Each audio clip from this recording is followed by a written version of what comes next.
গরমকাল মানেই হচ্ছে কাঁচা আমের সিজন। তো কাঁচা আম কিন্তু এখন বাজারে প্রচুর পাওয়া যাচ্ছে।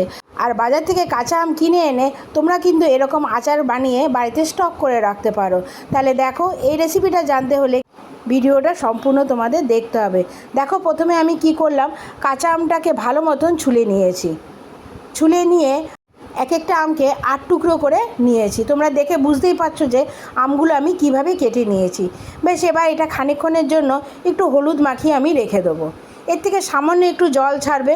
তোমরা এটাকে রোদেও দিতে পারো, আর যদি মনে করো রোদে দেবে না, তাহলে এমনিই তোমরা ফ্যানের নিচে রেখে দিতে পারো।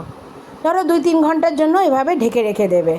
এবার যেই পাত্রে আমি আমটা কেটেছিলাম সেই পাত্রটাই কিন্তু আমি গ্যাসের উপরে বসিয়ে দেবো।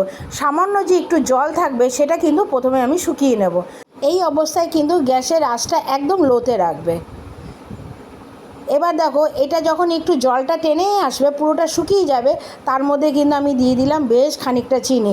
বুঝতেই পারছো আমটা কিন্তু ভীষণ টক ছিল। অতএব এটা আমি টক ঝাল মিষ্টি যেহেতু আচার করব, তো প্রথমে কিন্তু আমি বেশ খানিকটা চিনি আমি এর মধ্যে অ্যাড করে দিয়েছি।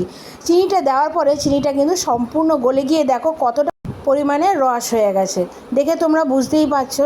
এই অবস্থায় আমি দিয়ে দেবো 2 রকমের নুন, একটা সাদা নুন আর সামান্য বিট নুন।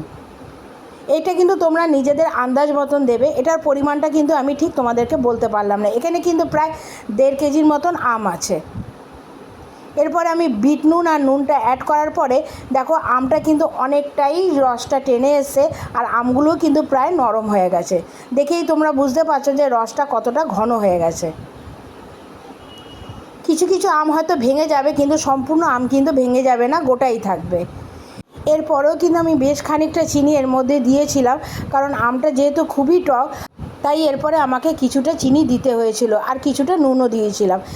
তো তোমরা দেখে নাও, আমি 1 কেজি চিনি প্রায় দিয়ে দিয়েছিলাম, সামান্য একটু চিনিই কিন্তু ছিল। তোমরা কিন্তু তোমাদের আমের টকের পরিমাণ হিসাবে কিন্তু তোমরা চিনিটা অ্যাড করো। আমটা আমার হতে হতে এদিকে আমি একটা মশলা তৈরি করে নেব। একটা শুকনো কড়াইতে 4-5টা শুকনো লঙ্কা, বেশ খানিকটা মৌরি, আর একটু পাঁচফোড়ন, আর জিরে, আর খানিকটা গোলমরিচ।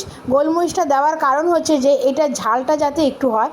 এবার এগুলিকে হালকা একটু ভেজে নিয়ে আমি মিক্সিং বলে কিন্তু একটা পেস্ট বানিয়ে নেব। এই গুঁড়োটা কিন্তু একদম মিহি করবে না, একটু যেন দানা দানা থাকে, সেইভাবেই কিন্তু এটা মশলাটা তোমরা তৈরি করবে।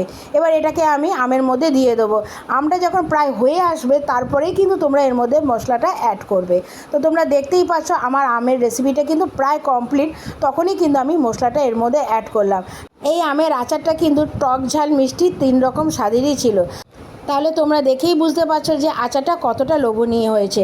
আর এটাকে দীর্ঘদিন স্টকে রাখার জন্য এর মধ্যে আমি দিয়ে দেবো 1 চামচ ভিনিগার। এই ভিনিগার দেওয়াতে কিন্তু আচারটা বহুদিন তোমরা রেখে দিতে পারো। তাই রেসিপিটা কেমন লাগলো, ভালো লাগলে কিন্তু একটা লাইক, কমেন্টস আর এটা শেয়ার করে দিও। আর আমার চ্যানেলটা কিন্তু অবশ্যই সাবস্ক্রাইব করে দিও। তাহলে আসছি আবার একটা নতুন রেসিপি নিয়ে, আবার দেখা হবে। এখনের জন্য টাটা।